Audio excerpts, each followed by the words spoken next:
Well, we're going to do a little milling here on the tool holder project. I got kind of a plan, and I'm not sure I have the right. I might have the right end mill. I'm not sure if I know which end mill to use for the plunge cutting thing with the end mill. I don't know if I'm supposed to be using one of the round bottom. Get out of there. What I'm going to do, I'm going to go over to my buddy's shop. His son bought them out, and they're probably going to have an auction eventually. So I'm going to go over there and offer him a sum of money to let me, go through his end mill cabinet. He's got a big cabinet, probably 40 inches tall and 30 inches wide and 10 inches deep, just stacked with cutters, all regrinds.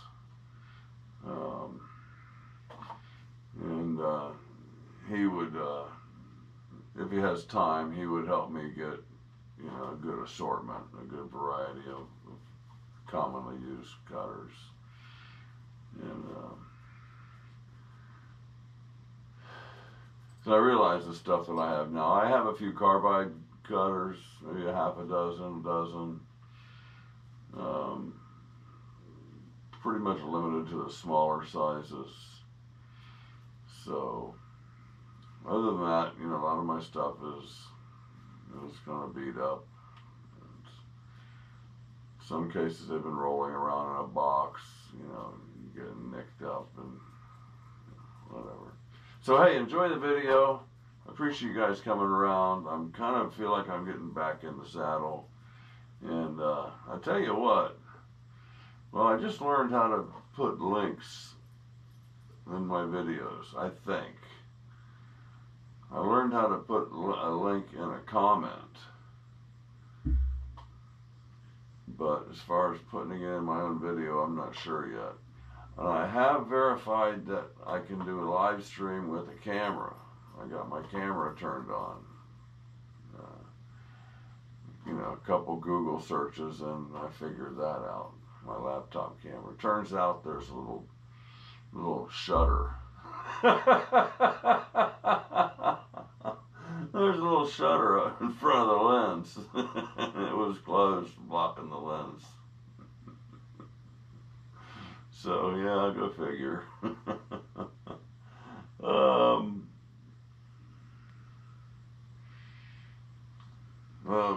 Special thanks from Tom from Hilltop Machinery for his advice, and I sure wish I had a shaper. I could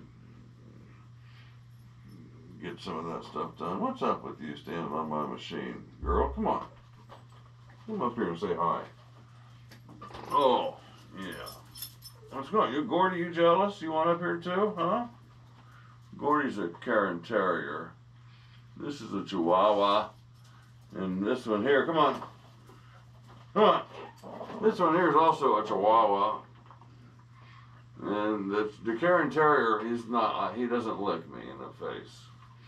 Because he has a, come on, Gordy. Ho! He has a strange diet. He likes to eat the fecal matter. So we don't take kisses from him. They want to go back in the house. It is 2:15 in the morning, and this is their last chance to pee and do all that stuff. So enjoy the video, and I'll see you next time. I really appreciate you guys coming around, and your comments and the likes and all that good stuff. So till, well, you're going to see it any second now. Let me turn that off. Okay, I got this thing cleaned up a little bit. Poured about a half a bottle of orange glow on here, and it just kept soaking it up.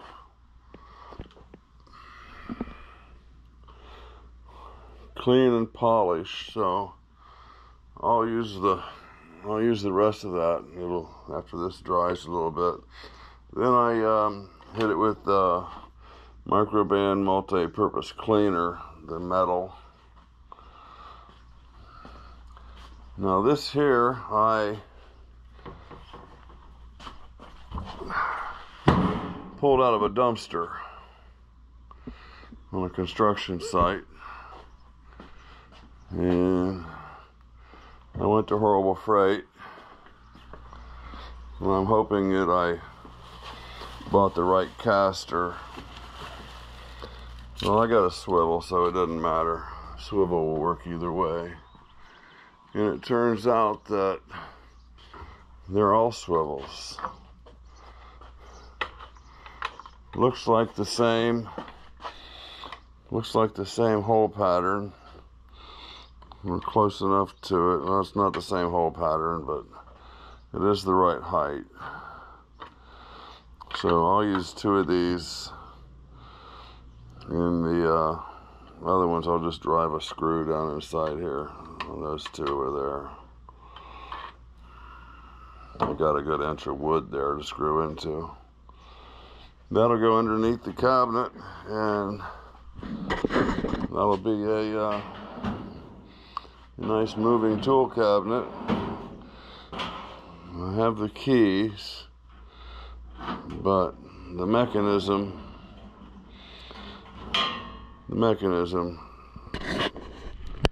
needs a little work. So I'll get this thing flipped up on its side, screw this thing to the bottom of it, and I'll have a nice mobile toolbox for some of my machining stuff.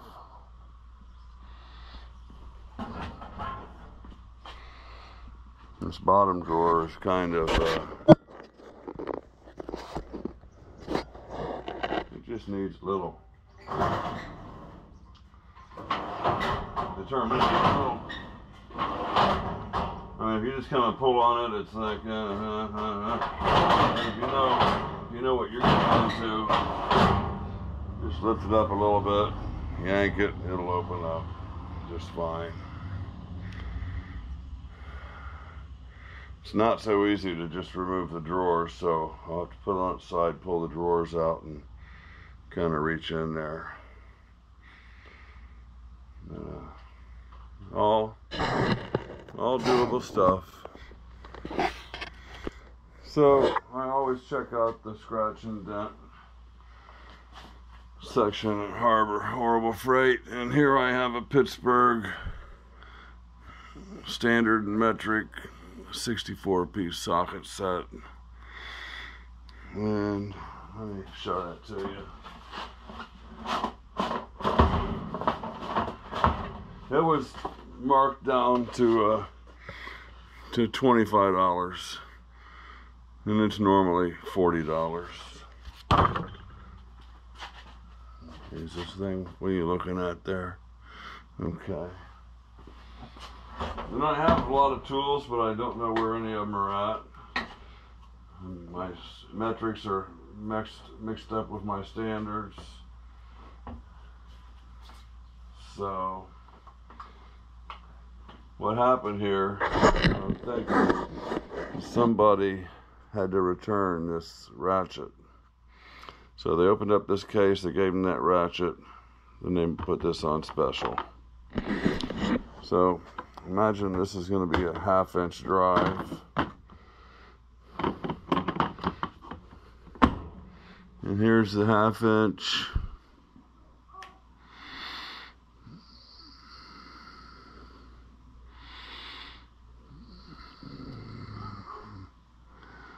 So this top drawer is all imperial, except for a 9 and 10 millimeter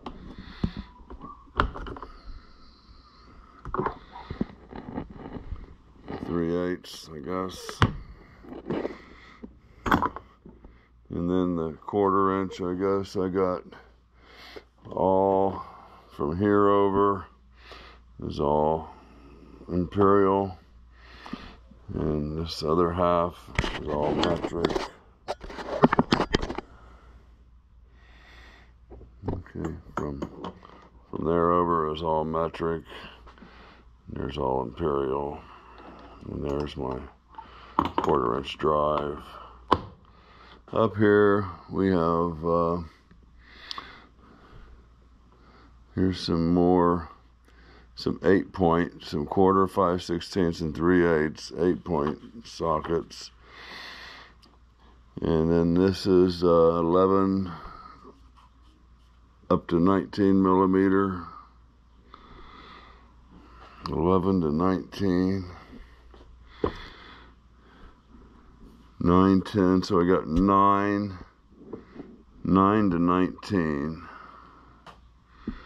Metric 3/8, and then I've got some deep wells here, 1/4, 9/32 up to 9/16. So a couple extensions. So hopefully I'll be able to easily find the sizes that I need, and I will put them back. I'll put them back when I'm done with them. And that'll go right there for right now. Now here's the condition of my other sockets. And this is a toolbox I bought at an auction. It was from a trade school. This was an auto mechanic toolbox, student box. I'm not sure why the students didn't keep their tools after they graduated, but there were several of those boxes, and I know you're not supposed to do this, but I kind of made up a nice box out of what was there. Okay, we're going to lay out our dovetail stuff here next. Got it blued rather extensively. I got the aerosol bluing layout fluid. It lasts forever. You don't use that much of it. So I'm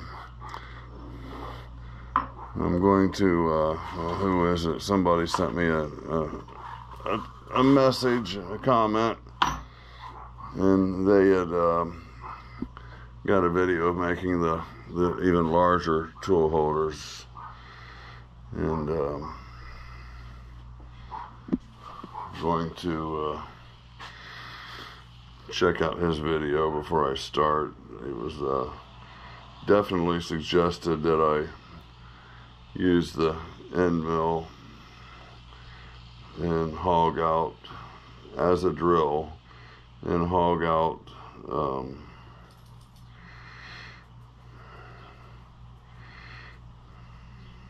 as much material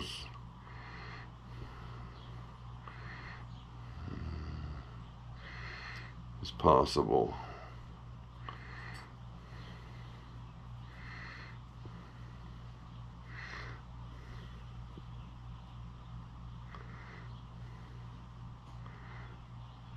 Okay, trying to find,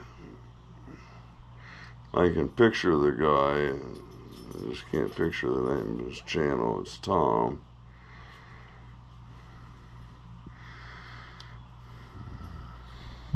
So it's $20 for the cabinet.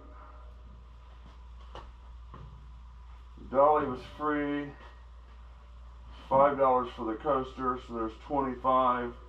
Let's just say $10 for this hobby board, so $35. Got a wood top, toolbox.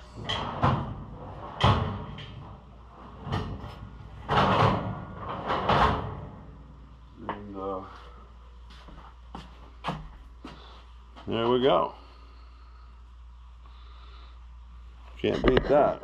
My wife says, why do you have to have it on wheels? I says, well, I have a tiny shop and I may have to store that out here. Now, one thing I need to do is hook up electric to it. It's like I have in this box. There's a heater. And I need to get a new bulb. But I got that low wattage bulb in there, and that heats this box, keeps humidity out, and keeps everything from flash rusting. So I'll do the same thing with the new box. Just mount a light socket in there, and put a low wattage bulb in there, and keep everything nice and toasty. Because no doubt it'll be out here in this part of the garage, which is a little less climate controlled. I can't say this is climate controlled, but I do at least heat it in the winter time. Okay, I'm gonna sit down for a little bit, watch Tom from Hilltop Machine invited me to check out one of his videos on making tool makers, tool holders. So I'm going to break from my norm and just winging it to actually following some instruction.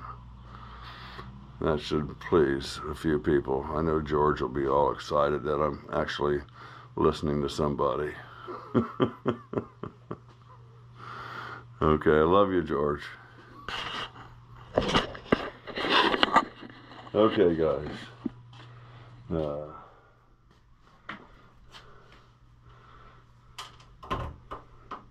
This probably isn't the end. See you soon.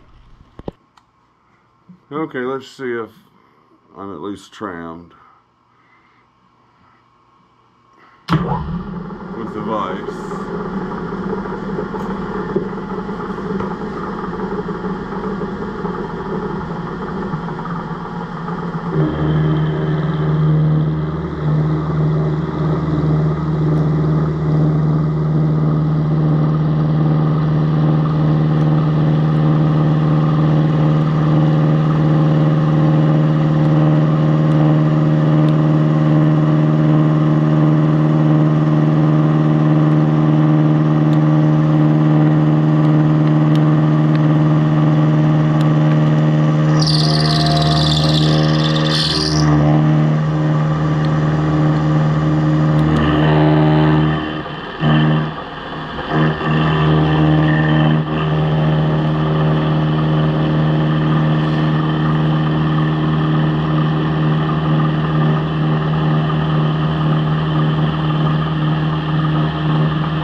Okay, I'm good that way.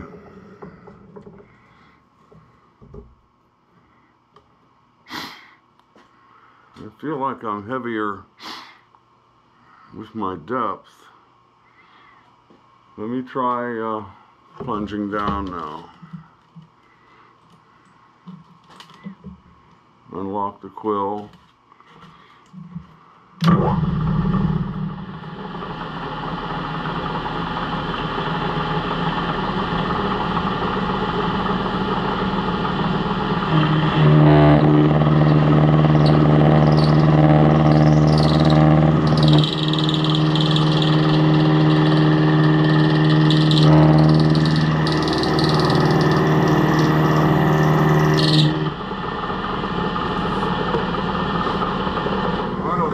Supposed to have a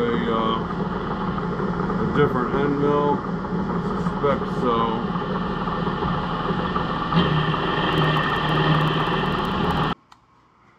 Okay, let's see if I'm at least trammed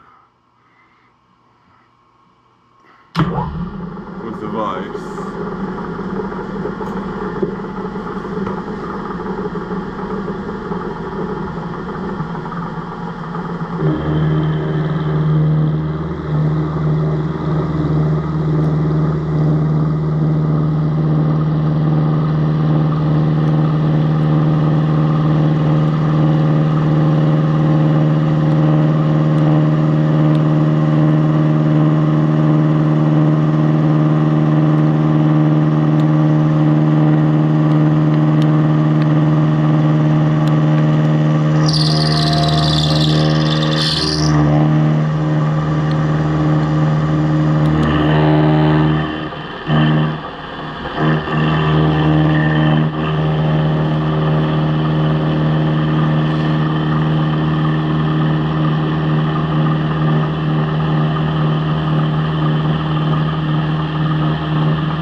Okay, I'm good that way.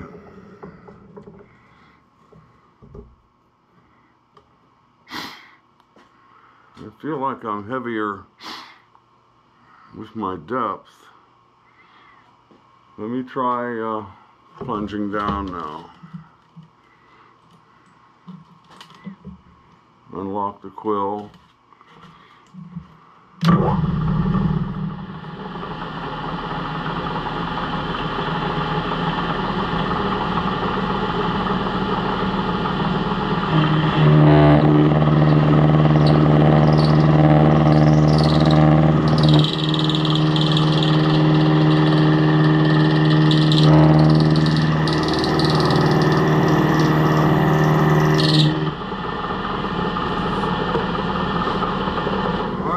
Supposed to have a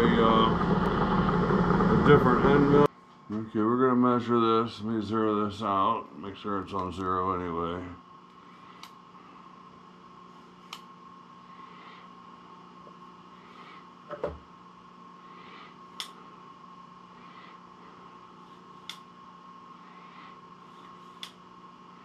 Okay, we're consistently going to 0. I've seen a lot of people who've been around long enough to know this move.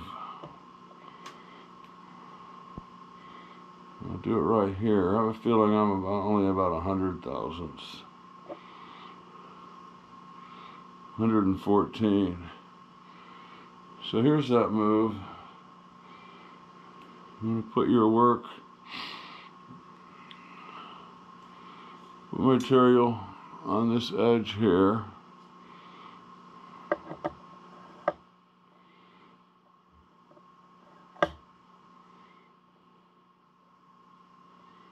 And lock it.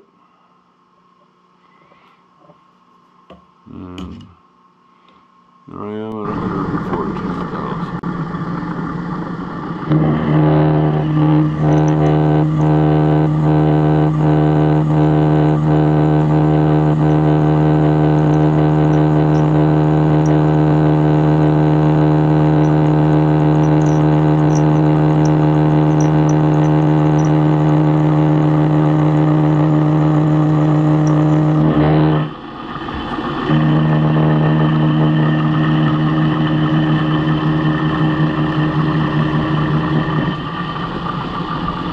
Okay, I want to see how much that took. Kind of checking my dial.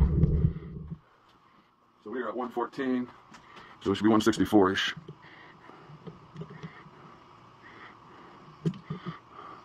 135, 14, 35, so it's 30, 20. Well, my dial certainly isn't doing me any favors.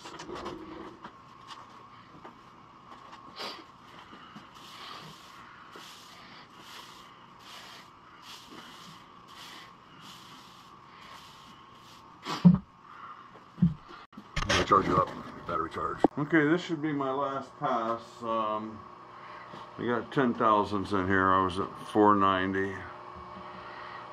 So I want to shoot for 500. My ultimate goal is 560, I think.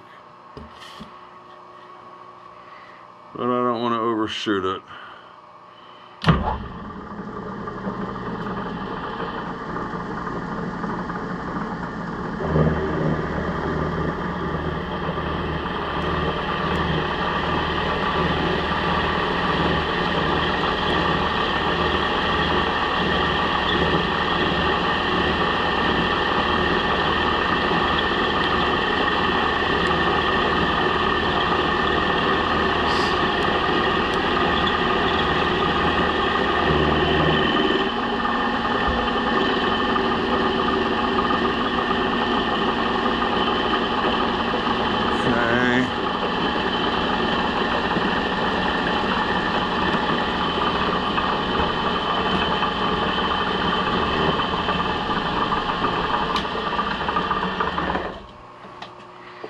Okay, let's clean this off.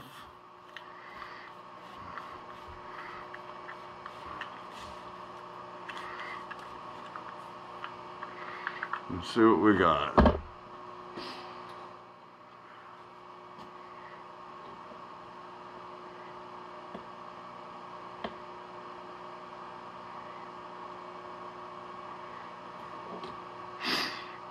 486. So is that 15? Let's try 15. Actually 14.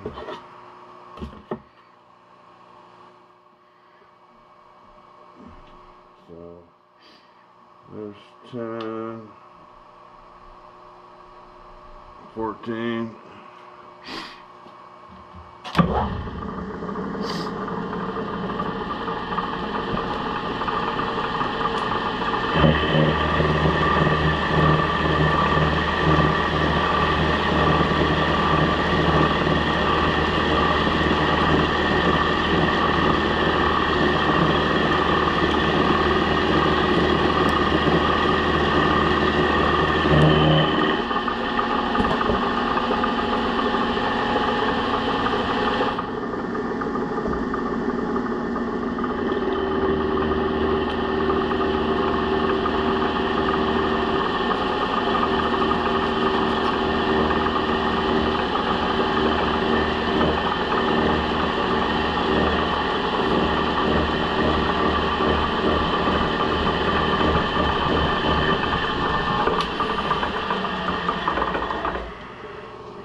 Okay.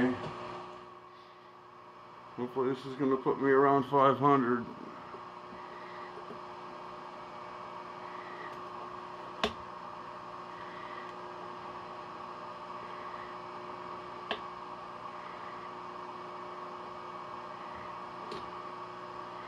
$491.5. Do I try to take 10? Yeah, we are.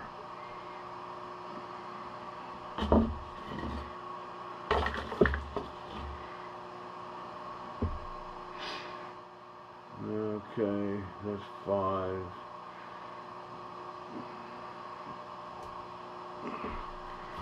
Let's see what we got here.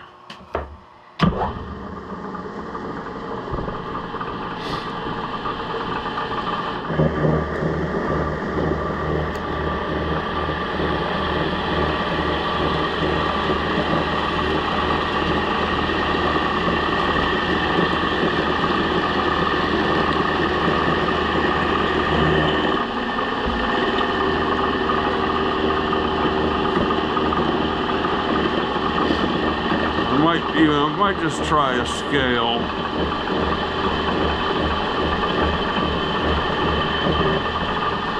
And I have some depth gauges too.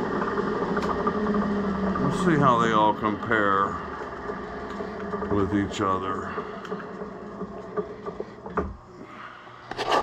Okay, so this is a ½ inch. I've got my Brown and Sharp 6/16 depth gauge, and I am just a hair over a ½ inch. My digital caliber has me 7.5 thousandths short.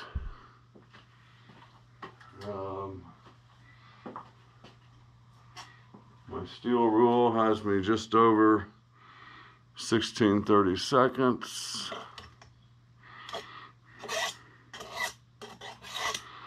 So my next question is, my original plan was to move over here and do this line, this boundary, and then come in and knock the center out. Or do I change cutters and just about take the whole thing out in one pass? Not quite, but I could stay off of my line, which is what I prefer. I'd rather make that difference up with the dovetail cutter, if that's possible. So do I continue on with the, oh, I imagine it's a ½ inch. Let me see what collet's missing. Yeah, ½ inch. Or do I switch over to this 5/8? So, question for you, if you'd leave me something in the comments, I'll shouldn't have any problem holding off until I hear from you.